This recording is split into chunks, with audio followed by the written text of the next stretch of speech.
In order to prevail in a medical malpractice case, a doctor must comply with the standard of care for the specialty in which he practices. So for a cardiologist, it would be to prevail against the cardiologist, you'd have to prove that that cardiologist didn't meet the standard of care of all cardiologists in the United States on a particular issue. The same is true with all different specialties. With obstetricians, orthopedists, neurologists, they have to comply with basically the standards in their own specialty.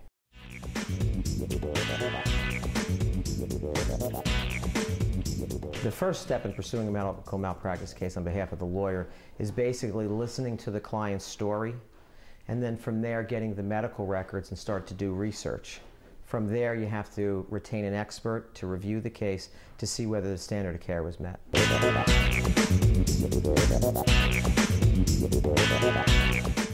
In any medical malpractice case, you have to be prepared to go to trial. Because once a case is filed, there's no guarantee that there'll be a settlement in the case.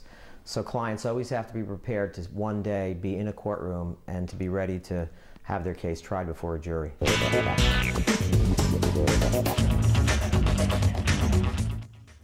Well, in Philadelphia, it used to be that lawsuits took 5 years. But now medical malpractice cases in the city of Philadelphia take about 2.5 years. So from the time the complaint is filed to the time the case is actually tried in the courtroom is about a 2.5-year span.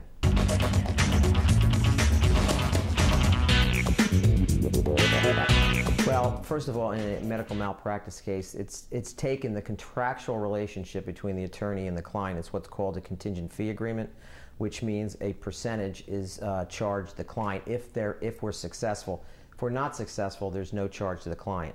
The typical fee is between 1/3 and 40%, and that's paid at the conclusion of the case.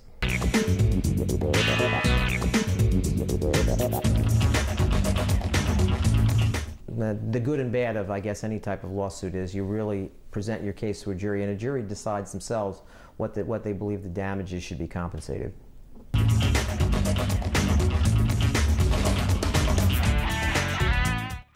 You can run out of time in a medical malpractice lawsuit. You have 2 years to bring a lawsuit. It's called the Statute of Limitations. What that means is you have 2 years from the time of the alleged negligence to the time that the case is actually filed in court. If you don't file within that 2-year time period, you'd be time barred. You wouldn't be able to bring a lawsuit.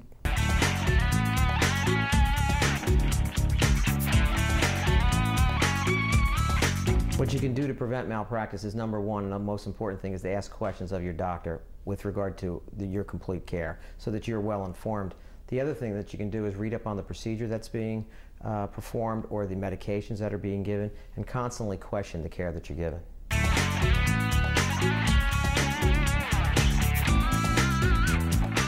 You have not waived your rights if you signed a consent form. Consent form, you don't consent to negligence. So what you're doing is you're consenting to the procedure itself, not for them doing the procedure wrong.